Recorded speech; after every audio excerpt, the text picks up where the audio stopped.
નમસ્કાર વિદ્યાર્થી મિત્રો, ગ્રામર વિભાગની અંદર આજે આપણે સિન્થેસિસ એટલે કે સંયોગીકરણ શીખવાના છીએ. What is synthesis? સિન્થેસિસ એટલે શું? તો એની એક સિમ્પલ ડેફિનેશન છે. Synthesis means the combination of a number of simple sentences into one new sentence. Synthesis એટલે બે કે તેથી વધારે વાક્યો, પછી એ સાદા વાક્યો હોય, સરળ વાક્યો હોય, જટિલ વાક્યો હોય, એને જોડવા, એનું સંયોગીકરણ કરવું, સંયોજન કરવું અને એક અર્થપૂર્ણ વાક્ય બનાવવું. બરાબર? વાક્યોને જોડી પછી બે વાક્યો હોય કે ત્રણ વાક્યો હોય, એને સંયોજકો વડે અથવા તો અન્ય ઘણી બધી રીતો છે, એમના વડે તમે એને જોડો, પણ એ જોડાયેલું વાક્ય અર્થપૂર્ણ એટલે કે મિનિંગફુલ હોવું જોઈએ. હવે જોડવા માટે સૌ પ્રથમ શું કરવું જોઈએ? તો એ સિન્થેસિસ માટે અથવા તો જોડાણ માટે જે વાક્યો તમને આપ્યા છે એમના અર્થને સમજવો ખૂબ જ જરૂરી છે. કેમ કે વાક્યના અર્થને જાણીએ તો જ બે વાક્યોને જોડવા યોગ્ય સંયોજકનો ઉપયોગ કરી શકીએ, અથવા તો એ વાક્યોને કેવી રીતે જોડી શકાય એનો આપણને ખ્યાલ આવશે. ક્યારે? જ્યારે તમને એ વાક્યોનો મિનિંગ, અર્થ સમજાશે. બરાબર? સિન્થેસિસ છે એ કોઈ પણ ભાષાની અંદર એક સ્કિલ છે, એક આવડત છે. તો આ સિન્થેસિસ કેવી રીતે કરી શકાય એમના કેટલાક મુદ્દાઓ આ વિડીયોની અંદર આપણે જોઈએ. ABCD એવી રીતના મુદ્દાઓ છે, H સુધી આ પાર્ટ 1 ની અંદર આપણે જોઈએ. A, બાય યુઝિંગ એડજેક્ટિવ, વિશેષણને મુખ્ય વાક્યના નામ સાથે જોડી સાદું વાક્ય બનાવી શકાય. જેમ કે વાક્યને જોડી શકાય, જેમ કે I will buy a car, it will be costly. આ બે વાક્યોને જોડી શકાય. કેવી રીતે? I will buy a costly car. બીજા વાક્યમાં જે વિશેષણ કોસ્ટલી આપેલું છે એને તમે પહેલા વાક્યમાં લઈ લ્યો, જે નામ માટે વપરાયું છે એ નામની આગળ મૂકી દો. દાખલા તરીકે કાર માટે વપરાયું છે તો કારની આગળ મૂકી દો I will buy a costly car. એવી રીતે બીજું ઉદાહરણ, Rahul is a student, he is intelligent. તો ઇન્ટેલિજન્સ શબ્દ છે એ સ્ટુડન્ટની આગળ મૂકી અને વાક્ય બનાવી શકાય, Rahul is an intelligent student. ત્રીજો example, Sweety gave me a rose, the rose was very beautiful. તો એને તમે જોડી શકો, Sweety gave me a very beautiful rose. તો આ આપણે એનું સંયોગીકરણ કર્યું, બે વાક્યોમાંથી એક વાક્ય બનાવી નાખ્યું. By turning a predicative adjective into attributive adjective. આ શીર્ષકો યાદ રાખવાની જરૂર નથી તમારે, એમાં વાક્યો કેવી રીતે જોડાયા એ જ તમારે સમજવાનું છે. દાખલા તરીકે, the farmer was old, he was ploughing the field. તો એને તમે કેવી રીતે કહી શકો? The old farmer was ploughing the field. The merchant is rich, he lives near my house. એમને કેવી રીતે જોડ્યું? The rich merchant lives near my house. તો એ બે વાક્યોમાંથી આપણે એક વાક્ય બની ગયું, એમનું સંયોજન થઈ ગયું. B, by using an adverb or an adverb phrase. ક્રિયા વિશેષણ કે ક્રિયા વિશેષણ રૂપ શબ્દ સમૂહ મૂકીને પણ વાક્યને જોડી શકાય. દાખલા તરીકે તમારે ઉદાહરણો ઉપર ફોકસ કરવાનું છે. જે ઉપર ટેકનિકલ શીર્ષક આપ્યું છે એને યાદ રાખવાની જરૂર નથી. Rajiv will pass, it is sure. એ બે વાક્યોને તમે સિમ્પલી જોડી શકો, Rajiv will surely pass. 2, our soldiers are brave, it is certain. તો એને કમ્બાઈન કરી શકાય. Our soldiers are certainly brave. Shlok did his lesson, he took a very little time for it. તો એ બે વાક્યોને કમ્બાઈન કરી શકાય. Shlok did his lesson in a very short little time, in a very little time એમ કહી શકો. Lakshmanbhai insulted Suresh, he was angry at that time. તો એને તમે જોડી શકો. લક્ષ્મણભાઈ એંગ્રીલી ઇન્સલ્ટેડ સુરેશ. એના પછીનું Vikas drives his car, he does it in a very rough way, in a rough way. તો એને તમે જોડી શકો. વિકાસ ડ્રાઇવ્સ હિઝ કાર રફલી, ઇન અ રફ વે, એનું રફલી થઈ ગયું અને બે વાક્યો જોડાઈ ગયા. C, by using preposition with a noun or a gerund. Preposition કે જીરંડ વડે તમે જોડીને સાદું વાક્ય બનાવી શકો, બે વાક્યોને જોડી શકો. દાખલા તરીકે focus on examples. Boys went home, the sun had set. તો એને જોડાઈ ગયું વાક્ય. The boys went home at sunset. Number 2, Madhuri began to dance, she was full of joy. એને આપણે જોડ્યું. Madhuri began to dance with joy. Number 3, the spectators left the stadium, the match was over. તો એને કેવી રીતે જોડી શકાય? The spectators left the stadium after the match, the match was over. એને એક પ્રેપોઝિશન મૂકીને આફ્ટર ધ મેચ વડે જોડી દીધું. Number 4, turn to the left, you will find the bus station. You will find the bus station by turning to left. આવી રીતે વાક્યોને આગળ પાછળ એના ક્રમને પણ તમે કરી શકો આગળ પાછળ. નંબર નેક્સ્ટ 5મું, Abhik helped the poor student, he gave him his books. Abhik help the poor student by giving him his books. તો આ બે વાક્યો છે, એનું એક વાક્ય બની ગયું. Number D, by using a noun or phrase in apposition. નામ કે શબ્દ સમૂહને કર્તા કે કર્મના સમાનાધિકરણ વિભક્તિમાં રજૂ કરીને સાદું વાક્ય બનાવી શકાય. આ ટેકનિકલ શબ્દો છે કે ડેફિનેશન્સ, વ્યાખ્યાઓ છે, એમનાથી તમારે મૂંઝાવું નહીં. તમારે વાક્યો પર ફોકસ કરવાનું છે. તમને અવાજ વાક્યો આપવામાં આવશે અને કેવી રીતે જોડી શકાય એ તમારે શીખવાનું.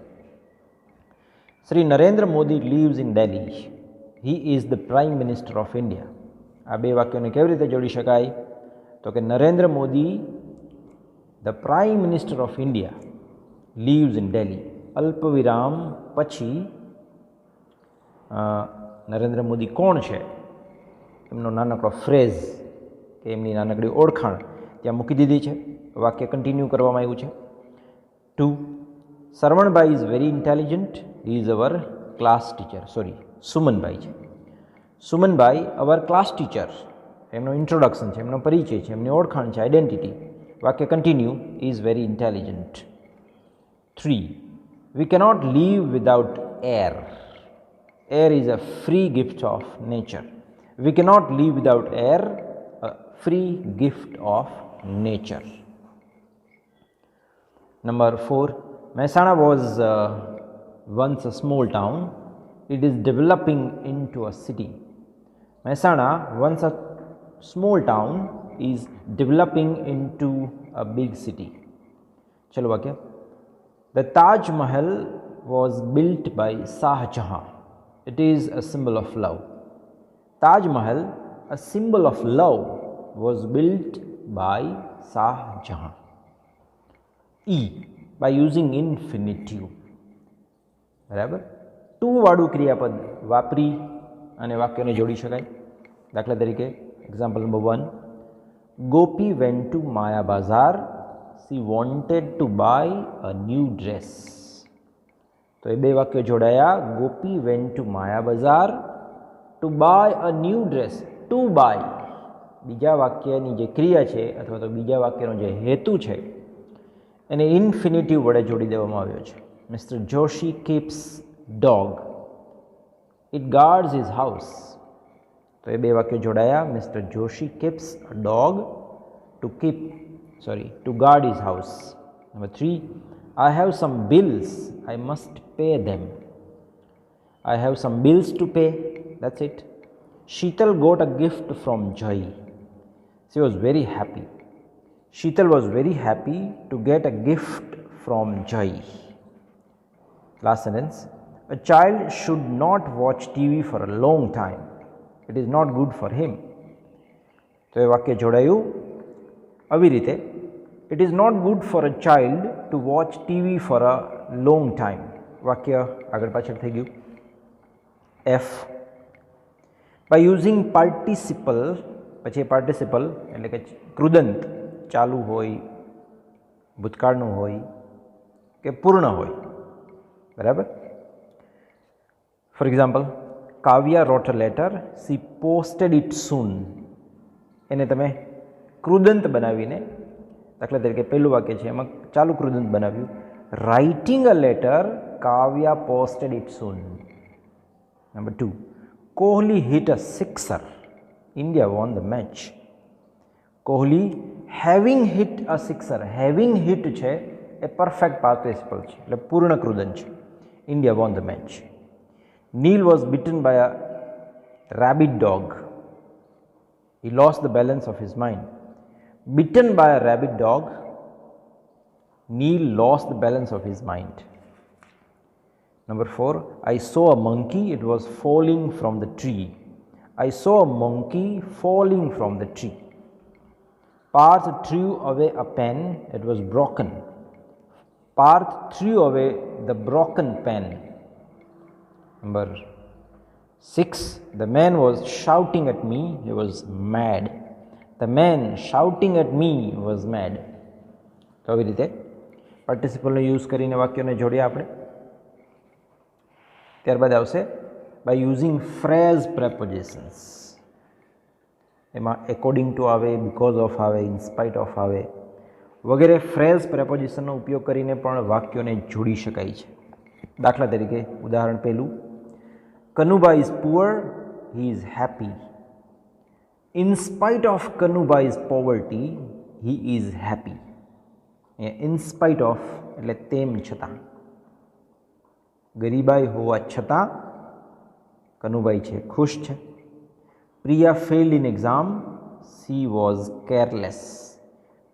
તો એને કેવી રીતે જોડ્યું ફ્રેઝ પ્રપોઝિશનથી? Priya failed in exam because of her carelessness, ને કારણે. Truth is God, Gandhiji said so. તો એમાં એકોર્ડિંગ ટુ ગાંધીજી, ગાંધીજીના મત મુજબ truth is God. Next, Kathan did not go to school, he went to the garden. ને બદલે instead of going to school, Kathan went to the garden. Instead of નો મતલબ થાય ને બદલે. Pawan came to my home, he wanted to get my help. Pawan came to my home with a view to, ના હેતુથી, to getting my help. બરાબર, મારી મદદ મેળવવાના હેતુથી પવન મારા ઘરે આવ્યો. તો આ બધા ફ્રેઝ પ્રપોઝિશન થયા કે જેમના વડે આપણે બબે વાક્યોને કનેક્ટ કર્યા, જોડ્યા, સિન્થેસાઇઝ કર્યા. એચ, ટુ અથવા તો ઇનફનો ઉપયોગ કરીને, બરાબર. ટુની સાથે બીજું ટુ આવશે, ઇનફની સાથે પણ ટુ આવશે. ઉદાહરણો જોઈએ. Nilesh is very fat, he cannot walk fast. તો એને ટુ વડે કેવી રીતે જોડી શકાય? સામાન્ય રીતે ટુ વડે જે વાક્ય બને એ નેગેટિવ મિનિંગ વ્યક્ત કરે છે. Nilesh is too fat to walk fast. એમાં કંઈ નોટ નથી આપેલું, છતાં વાક્યનો અર્થ ઉપરના બે વાક્યો પ્રમાણે થશે કે નિલેશ એટલો બધો ફેટ છે, જાડો છે કે ઝડપથી ચાલી શકતો નથી. Number 2, Pintu is very selfish, he cannot help anybody. તો એને ટુ વડે આપણે જોડ્યું. પિન્ટુ ઇઝ ટુ સેલ્ફિશ, એટલો બધો સેલ્ફિશ છે કે ટુ હેલ્પ એનીબડી, કોઈને મદદ કરતો નથી કે કરી શકતો નથી. Number 3, maths is very difficult, Dharm cannot understand it. તો એને ટુ વડે જોડ્યું. Maths is too difficult for Dharm to understand. આ ત્રણ વાક્યો એ નેગેટિવ મિનિંગ બતાવે છે એટલે ટુનો યુઝ થયો. પોઝિટિવ મિનિંગ હોય તો ઇનફ ટુનો યુઝ થાય છે. Shubham is very clever, he can answer any questions. આ પોઝિટિવ વાક્ય છે તો એને ઇનફ ટુ વડે જોડી શકાય. Shubham is clever enough to, ઇનફની સાથે ટુ આવી જશે. Answer any questions. T is hot, I can drink it. T is hot enough to drink. તો અહીંયા ટુ અને ઇનફ ટુનો યુઝ કરીને પણ વાક્યને આપણે સિન્થેસાઇઝ કર્યા, જોડ્યા. આ સિન્થેસાઇઝનો પાર્ટ 1 છે, બરાબર. હજી પાર્ટ 2 એમની અંદર આપણે કન્જંક્શન્સનો યુઝ કરીને, સંયોજકોનો ઉપયોગ કરીને કેવી રીતે વાક્યોને જોડી શકાય એમનો અભ્યાસ કરીશું, પણ એ આગળના વિડીયોમાં. Thank you very much.